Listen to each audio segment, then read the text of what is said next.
हरे कृष्णा भक्तों, यह फोटो और यह वीडियो आज से लगभग 50 साल पहले का है। जब प्रयागराज में कुंभ लगा हुआ था, तभी इस्कॉन के फाउंडर आचार्य एसी भक्ति वेदांत स्वामी श्रीला प्रभुपाद भी अपने शिष्यों के साथ में कीर्तन करते हुए कुंभ मेले में पहुंचे थे स्नान करने के लिए।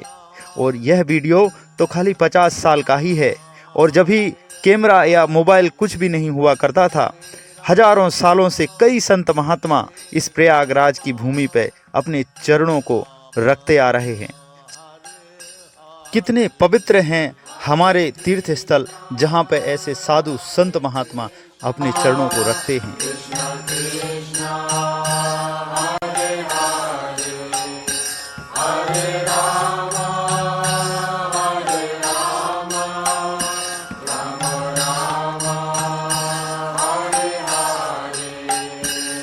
हरे कृष्णा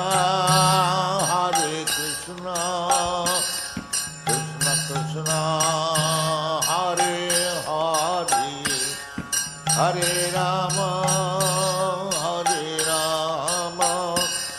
राम राम